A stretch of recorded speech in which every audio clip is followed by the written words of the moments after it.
We're here in, we're somewhere in Kyoto, headed for the northwest corner. Kelly just trespassed right back there over this fence line. She said the white and red, border there isn't a universal thing. So, and I'm here with the trespasser. The trespasser. She's a pretty thing, but she still broke the law. And we did a really cool hike. I think she had us trespassing in a residential neighborhood, but it was a cool shortcut. I couldn't believe it was actually on the Google map. Well, Google had us trespassing, not that me. was, yeah, I guess that's true. I guess we had it out. I don't know if that would have worked in Japan, but yeah, it was interesting nonetheless.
You are looking towards downtown Hiroshima. We're on a peninsula. This is actually, I'm filming this from my hotel room. We're on the 27th floor of the, I think it's called the Royal Prince Hotel. Actually, the G7 summit was here in last year, 2023. I didn't know that until we arrived here yesterday. And now you're looking at the moonrise reflecting off of Hiroshima Harbor. And again, I got lucky. This is one of those moments where you get what you pay for. And by the way, the Pacific Ocean is just out this direction over here. But real quick, the reason I wanted to record this, I don't think I even did an intro for the video today. But we are here in Hiroshima. This is my first time in Japan, and I always said if I ever get to Japan, I'm coming down to Hiroshima and visit the atomic dome. And I just wanted to see it. So I shot some video. We were moving quick. Tried to share with you what little information I knew myself. And yeah, so hopefully you find it enjoyable, informative.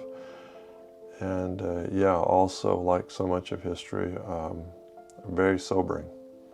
It's kind of the human condition, right? Man, this is spectacular. Look at this. Right here in Hiroshima. Who would have thought? All right, y'all, let's get on to the video. Hope you enjoy it. All right, thanks for tagging along.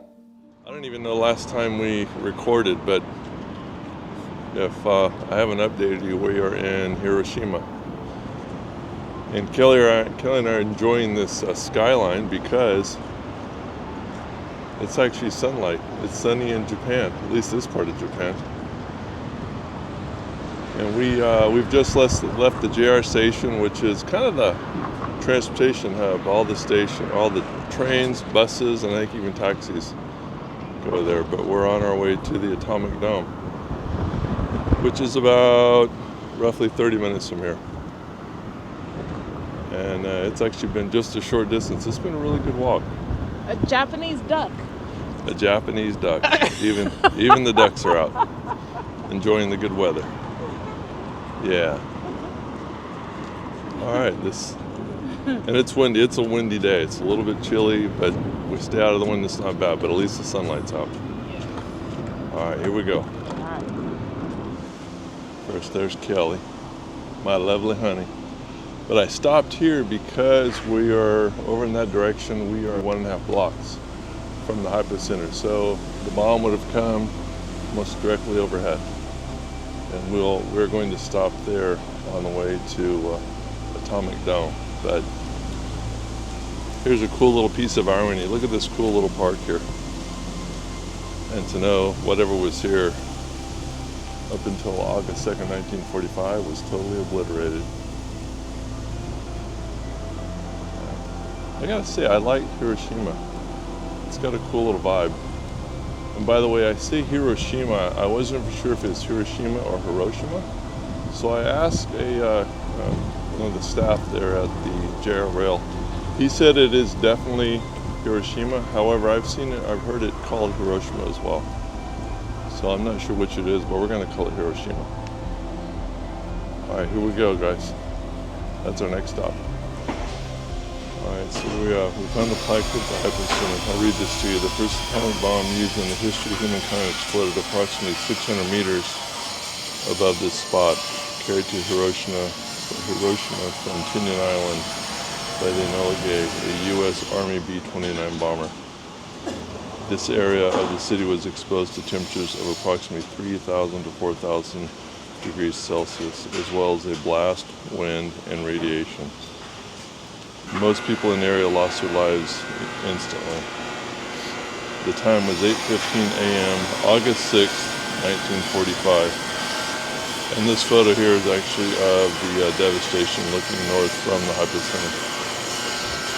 And by the way, from what I've read, kind of ironically, it's the hospital now. It was actually a hospital back then as well.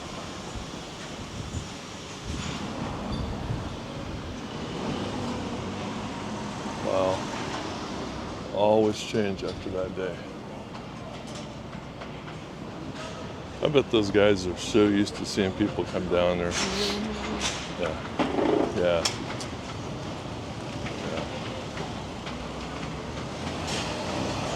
Yeah, that's pretty heavy, man. All right here. It's a busy intersection too. And 1 block away is the Atomic Dome.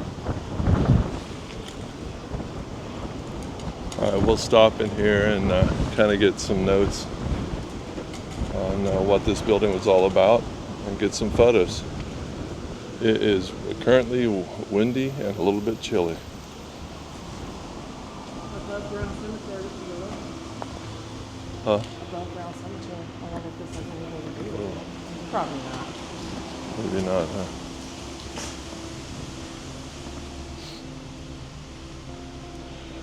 And Kelly just saw this kind of cemetery right across the street from the Atomic Dome. Kelly just found this plaque. This is interesting. I was going to read my notes, but what I wanted to share with you is right here. And I won't even try and pronounce that. Kelly, you want to try and pronounce that?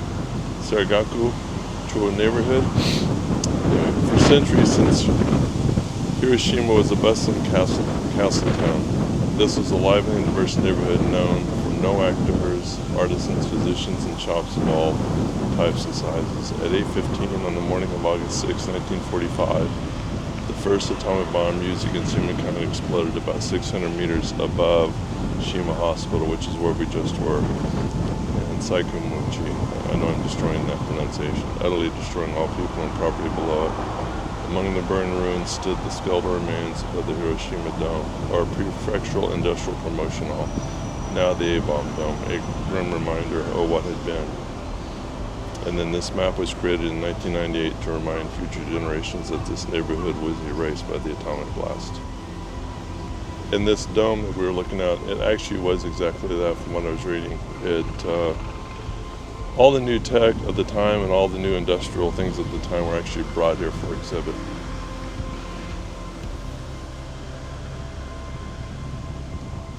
It's a trip, seeing the people walking the streets. That looks like that was early October 1945.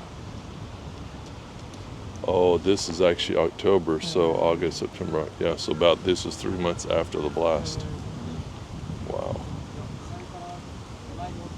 More locals enjoying the kiddies in the Peace Park.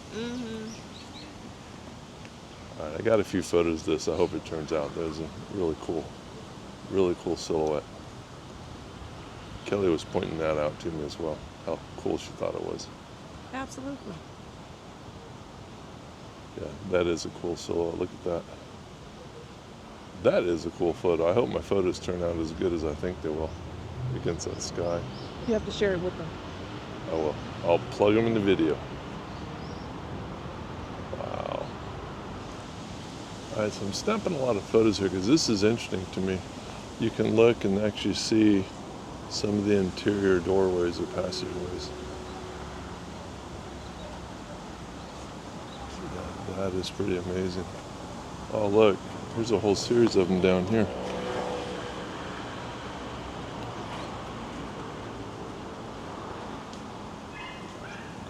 It's kind of amazing how much of this place is still standing. A lot of reinforcement work's been done.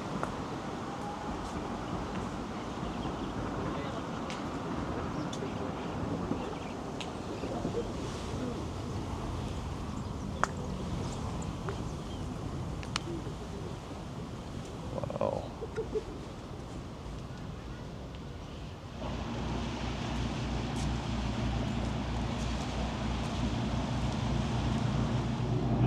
All right, so we're now on the riverside, the opposite side of the hall. This is interesting because there's a lot more of the building, well, comparatively speaking, there's a lot more of the building still intact on this side than the other. And as we showed you earlier, the blast was pretty much overhead, but it was on the opposite side of the building. So I don't know if that's coincidence or not, but this was quite a structure. I shot some photos of the dome up there. I'll give you some of the detail of the dome and the rest of the building as well. I'll make sure I put this in the video.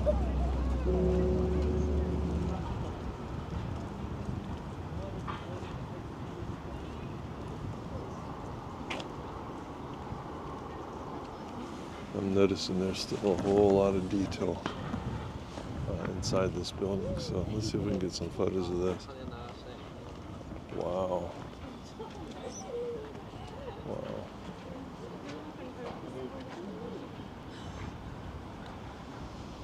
Okay, I wanted to show you guys the sun side of the building. You can definitely see a lot more of the detail here. Even found some Romanesque looking pillars in there. And inside here, I'll zoom in with the camera and show you, but yeah, metal staircase has just been totally melted. And I'm wondering if this is like one of the exhibit halls. There's this huge hall here. All right, we've moved around to the other side of the building. The rain's come in. We're hiding under a tree right now. We just noticed this. Looks like what used to be a fountain here. Yeah. Quite a structure. Anyway, but we're going to move on. As soon as we get a little break in the rain, we're going to move across the river. There's something over there I definitely want to show you. That's kind of a key component of this whole story. The atomic dome, and this being the site of the bomb drop. All right, and here's a cool little fun fact. I didn't know it earlier when I was on these steps, but these steps are actually here as part of the original building.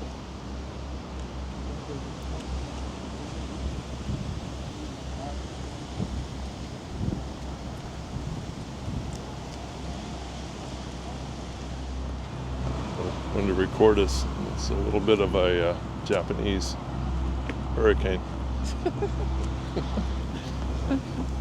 We're like exploring between clouds of sunlight, rain, and a whole lot of wind. Whole lot of wind. But the big tourist groups are going that way, so we're going this way. But there's some over here I definitely want to show you. And this is it here, the Aoi Bridge, if I'm saying that correctly. Built in 32, distinctive T shape, and then the T shape is what they were aiming for. And they missed it by, what I read was about 700 yards, which is where we were at earlier. And this bridge lasted until, well, actually 1983. Sustained the blast, it did some repairs, and lasted another 35 years. So we're gonna walk to the T. And I left out that was kind of interesting. It was subjected to an estimated blast pressure of 7 tons per square meter, which is 15 times greater than normal.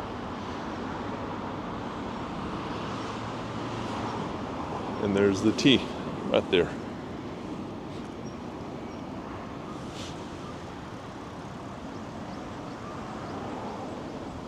All right, we're atop the bridge, and I want to show you the T. So this is where the bridge crosses the river.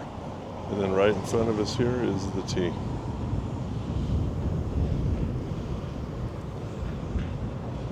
So this right here was the target on August 6, 1942.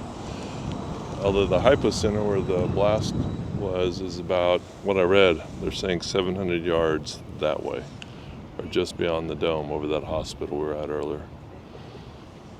Wow, such a peaceful, beautiful area now.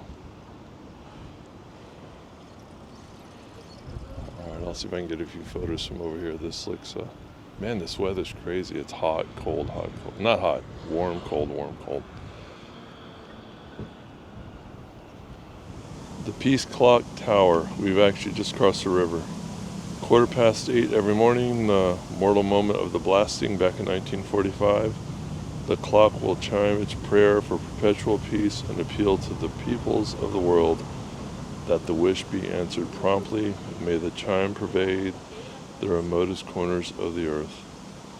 Okay, we're headed to the Peace Memorial Museum next. But here's the clock.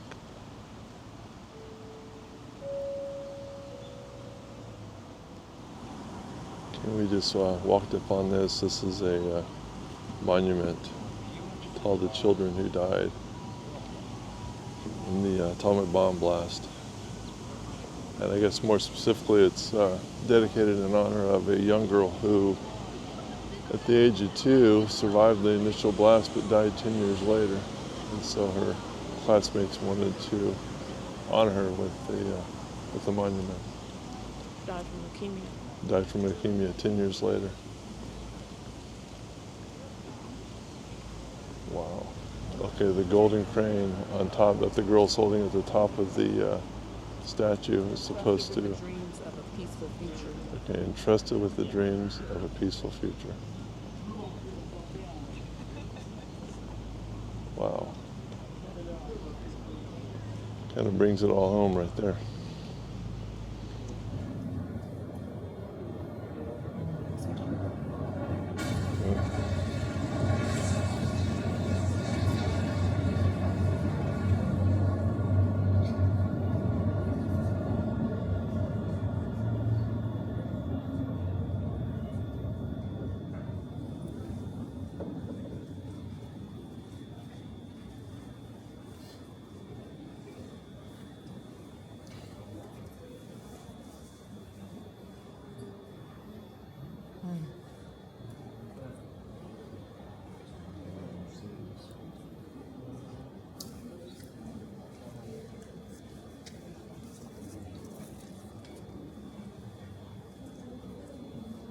Some new balconies going out. The only thing remained, look at the big building back here. That's the only thing that survived.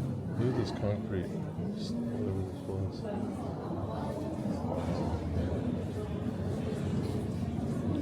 Oh, guy on a blade coat, on a bicycle there. Just,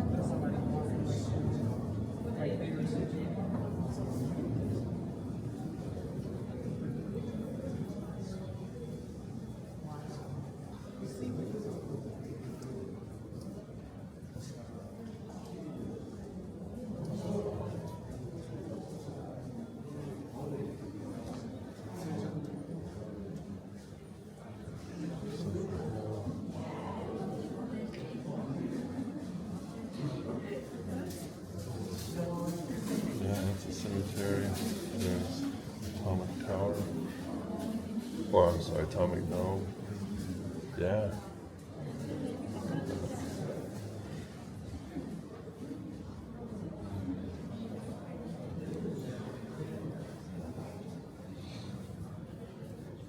Oh, this is cool. They're giving us a full panoramic view. Yeah, look.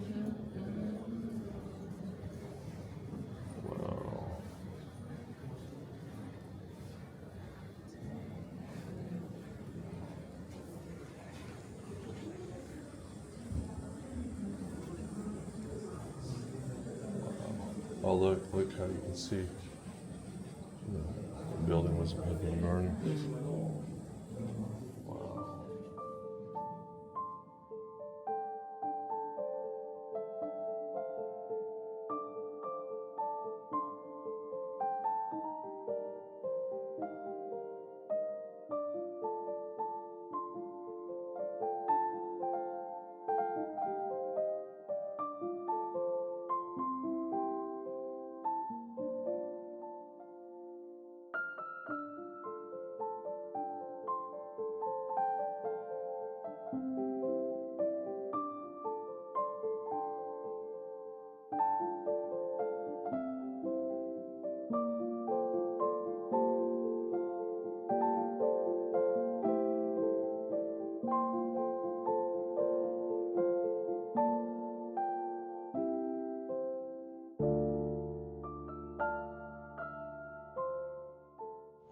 About a 30-minute walk from the Atomic Dome. We are here at Hiroshima Castle. Also, that was built, I think it was 1590, destroyed in 1945, of course, with the atomic bomb, and now it's been restored. So I just wanted to see this real quick. And some foundations of the original buildings. And this eucalyptus tree actually survived the atomic bomb. And they're sitting approximately 740 meters from the Hypocenter. Wow. It's a big gnarled tree.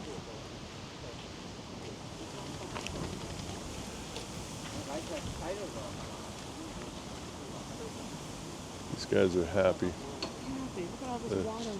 A big giant moat to swim in.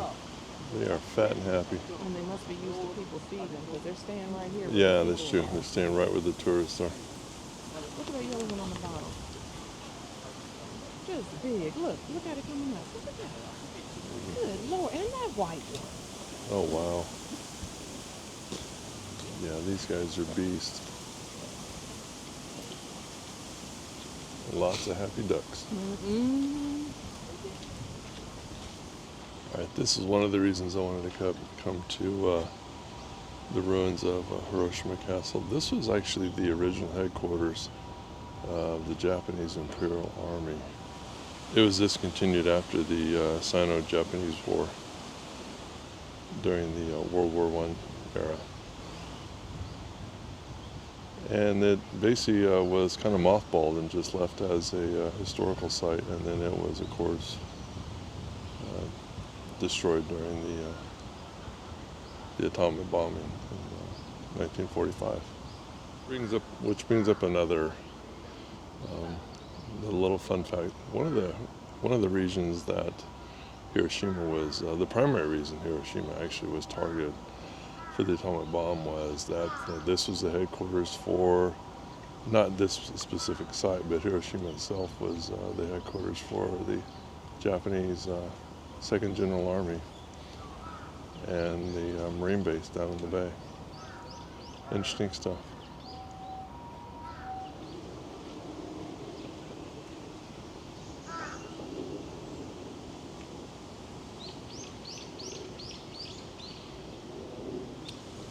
And there in the background you can actually see, pretty much in the center of your frame right now is the replica of the original castle, which we're headed there next. But this is interesting, a piece of history even to the Japanese who are trying to preserve it, and now a piece of history because of the atomic bomb in 1945. And I at first thought these fence posts were put up for tourists with the cables once see them, but no, these are actually the original fence posts.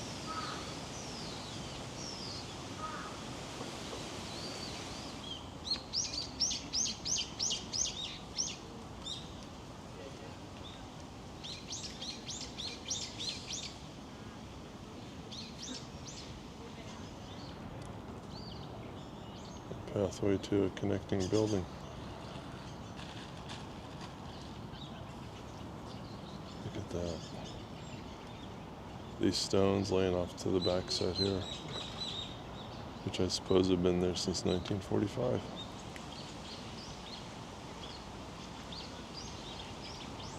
Alright, we just made it across the grounds a little bit to the replica of Hiroshima Castle. And of course, now that we took our photos, everybody leaves. I just got one real quick. You got one real quick? All right, I'll borrow yours. And then here's more of the moat.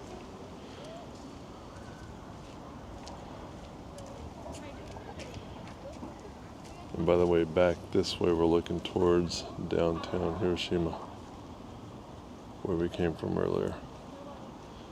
And by the Hypocenter is also back down this way.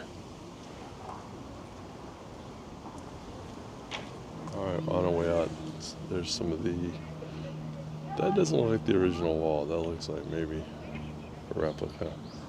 But then we found this building on the way out, or what remains of this building. Curious. Yeah. And that is Hiroshima, and we are on, if I'm saying it right, Miyajima? Yeah, that sounds right. That's the way it reads anyway. I just wanted to give you a shot of this little trail. This is cool. We're actually seeing a lot of little trails like this here in Japan, not just on the island. And look at this, it just goes right down to the main streets. Yeah, this is cool. By the way, this is the day following our visit to the atomic dome. After that, we just kind of wanted to do something a little more low-key. And while we really enjoyed visiting the history of the atomic dome and the old Hiroshima Castle, this is definitely a good wind down. And so this is the island of Miyajima. Touristy as can be, but apparently occupied since ancient times. It is pretty out here. Definitely a different vibe than the mainland. Glad we made the trip. Good way to end the trip too, by the way.